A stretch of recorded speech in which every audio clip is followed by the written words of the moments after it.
Religion is back, now hotter than ever before, Trump said with his signature slur and plenty of the slurping, and fresh off his victory on the war on Christmas. I'm Josh. I cover things for the Ring of Fire weekends. That's youtube.com/The Ring of Fire. And I am filling in for David. And yesterday, President Trump spoke at the National Prayer Breakfast. And he spent some time reflecting on the importance of spirituality in governance. Us and them, we have 68% of the world's oil. Now, I know that doesn't mean too much to people of great religion. I know you want to hear about that, but you know, we got to keep our country strong, and we're doing really good. But that's been an amazing operation. I would say when people saw that, I was just talking to a great leader from El Salvador, and he said, man, that was some attack. I've never seen anything like that one, right? Right, that was good, even by your high standard, right? That was a hell of an attack. But we have a great country. We have tremendous leaders. We have a fantastic. Oh, yes. Nothing like musing on a hell of an attack at the National Prayer Breakfast.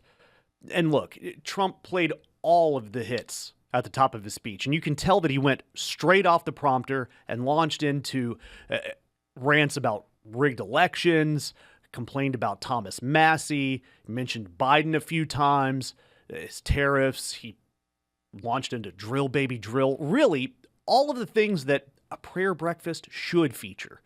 All of the things. So let's skip ahead to see where Trump kind of gets into the prayer part of the National Prayer Breakfast. Let's go to like 20, 21 minutes in. He's got to be talking about prayer by now, right? Was there at the bottom of the plane. What's your name? Raisin. What's your last name? Kane. I said, so your name is, let's get this straight. Your name is Raisin Kane, right? Yes, sir. That's what they call me. You're the guy I'm looking for. And then he said, sir, if you'd like, you can go and sleep. You know, it's a 20-hour trip. If you'd like, you can go and sleep. We have quarters prepared for you. I said, no, I don't have to sleep. I've been on a plane sleeping for I'm sleeping the plane. Raisin Kane. Look, obviously he's losing energy 20 plus minutes into this speech at the National Prayer Breakfast, and he's working hard to emphasize raisin.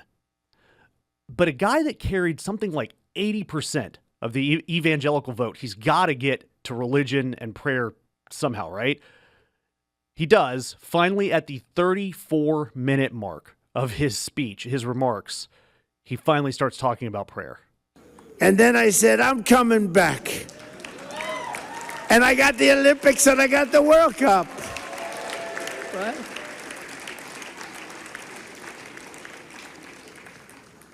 And at some point, I'm going to get right back onto the teleprompter, and you're going to say, that was a wonderful speech.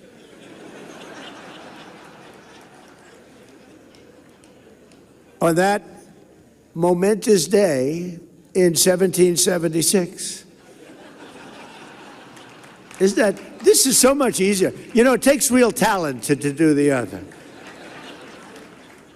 The other is much more talent, but that's why we're president, I think. But we have very important words to say, and this is such an important group. And we have plenty of time to say it, because when it comes to religion, I have all the time.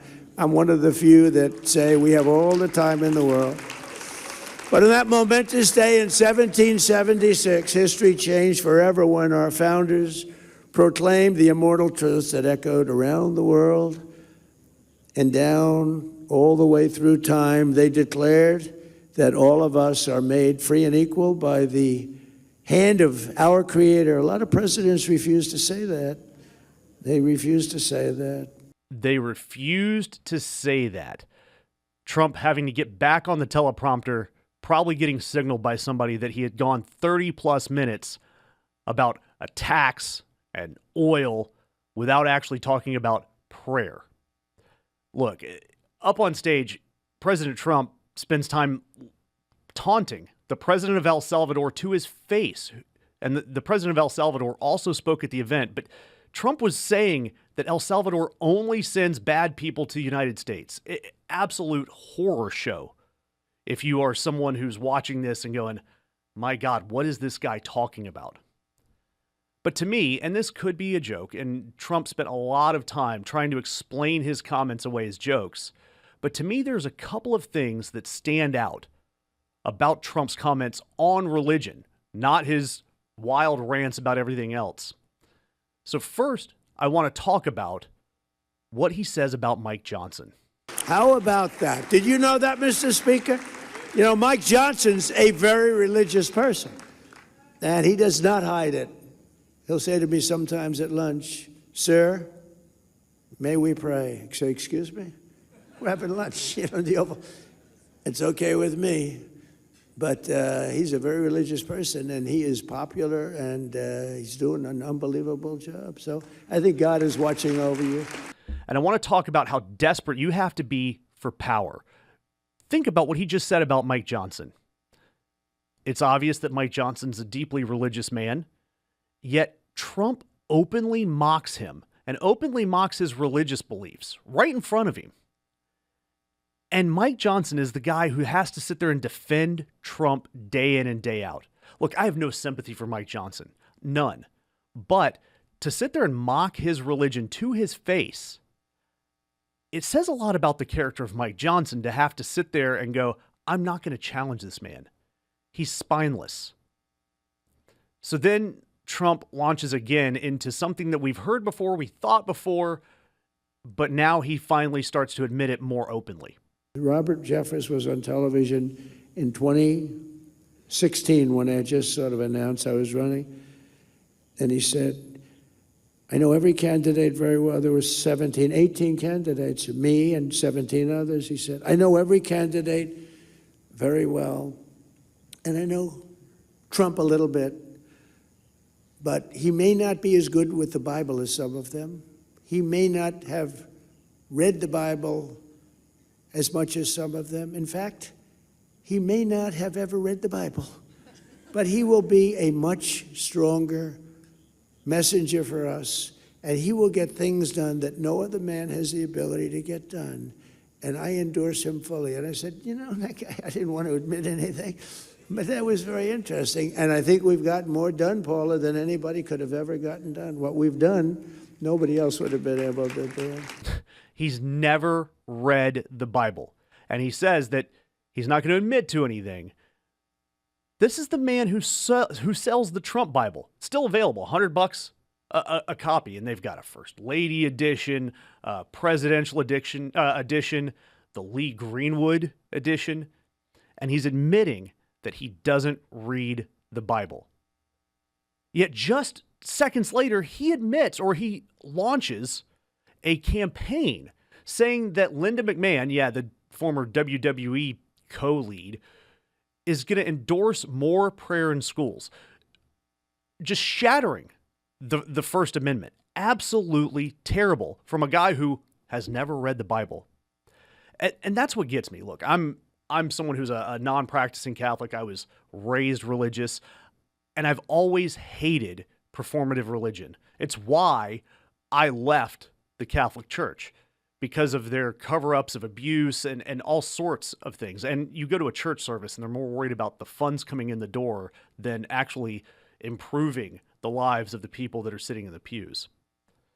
But somehow, this man, who seems to be all 7 deadly sins personified, and he is claimed by the right as God's chosen president, he's weaponizing religion. And it's why people keep walking away from religion consistently.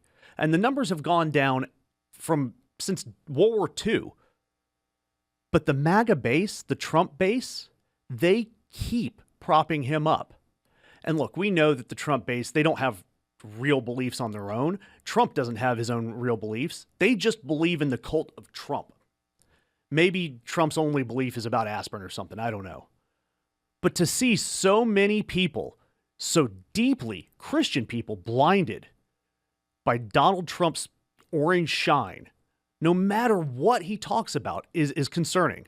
And there's a whole reason. There's a reason that a group of people 30 to 40% approval rating right now. No matter what Trump says or does, they love him because he enables him. Look, people can excuse their crappy behavior through religion, and they can do so through politics with Trump. Whatever it is, they can excuse their crappy behavior through an institution. And when you have such an unprincipled man in charge, Trump is the ultimate excuse to feel better about yourself being a bad person. And to me, that's what drives the MAGA movement. One thing that's become impossible to ignore with mainstream AI chatbots is how aggressively they police what you are allowed to ask. Perfectly normal questions get flagged, refused, or answered with warnings like you're doing something wrong just for being curious. And so it starts to feel less like a tool and more like an interrogation, assuming that you are the problem. And that's why the AI tool I use instead is Venice. Our sponsor, Venice, takes a completely different approach. Your conversations are encrypted. They're only stored on your device, not on company servers. They are never used for training data. There's no surveillance. There's no content policing. There's no treating users like potential criminals for asking questions. Venice runs open source AI models for text, code, images, and video directly in your browser or app. No censorship. The Pro plan adds features like PDF uploads, higher usage limits, custom system prompts, and uncensored image generation, all while keeping control in your hands. If you want AI that doesn't monitor or restrict you, go to venice.ai/Pakman to get 20% off a Pro plan. The link is in the description.